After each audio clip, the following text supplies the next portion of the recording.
Hey, yeah, I did want to bring obviously up some of the topics. Somebody that you really was pivotal at the beginning of your wrestling in ring career, quote unquote, was Virgil passing away. Yeah, yeah. Hey, look at that. Look at that, huh?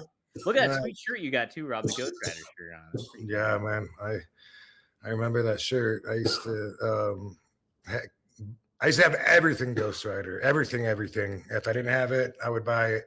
Whether it was a wallet, or a keychain, or an action figure, or a statue, or a T-shirt, or a skateboard.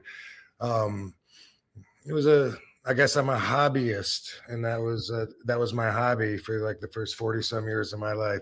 Not so much anymore. Now I get gifts and stuff, and I'm like, eBay. Um, but yeah, man. I got nothing but good things to say about Virgil. Like every time I saw him, he was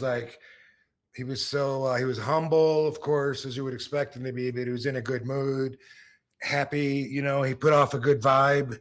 I feel people's energy and judge him by that. And he was like a happy, good guy that was, probably hurting inside a lot more than he ever showed me. But obviously, I met him when I was a kid, when I kissed Ted DiBiase's foot in the ring, and at that time, I was such a big fan, like 13 or 14 years old, whatever year that was, 85 or 86. Maybe I was 15. But I think it was uh, 87. I looked it up before the show. I think it's 87. if it was 87, then I was already 16. Man, that's too old to be kissing another man's foot What? for $100. What the fuck? That's it. Didn't I get a fucking allowance? Thanks, Dad. Blame your dad for kissing Ted's feet. I was watching them on TV, and I told you earlier, no one in Battle Creek knew anybody famous. So it was a huge deal that they were bringing the cameras and shooting a special segment on the house show that was at the Kellogg Center Arena. And we all knew when that moment came because it was just special. Like the show changed a few minutes into the match. It was like it was going into intermission as far as like a little break and the lights changing. But then special lights came on and all this shit. And then boom, everyone started, and me and Dango rushed. We rushed all the way down from the bleachers all the way down to the gate, the guardrail. And then Ted DiBiase and Virgil came out. Man, they were bigger than life. I was overwhelmed. That's why, like, when I need a volunteer from the audience, come up and make an asshole out of yourself. I was like, oh my God, that's me. And he went out there. I mean, I couldn't kiss his foot fast enough, and I slapped Virgil's shoulder, like, hey, Virgil. And I was just like, yes, that was the best thing that's ever happened in my life.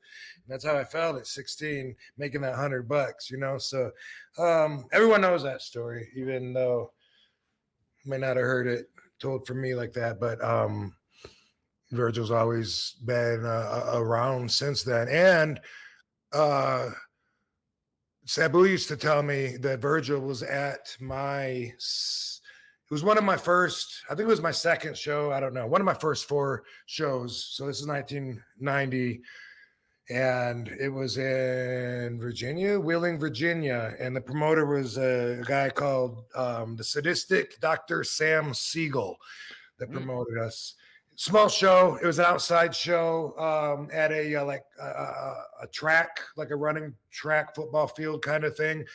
And I don't remember, but Sabu says Virgil was there and that he was telling people he's going to WWF because this was before he. Wait, how could this have been before he went? If I was a kid, that doesn't add up at all.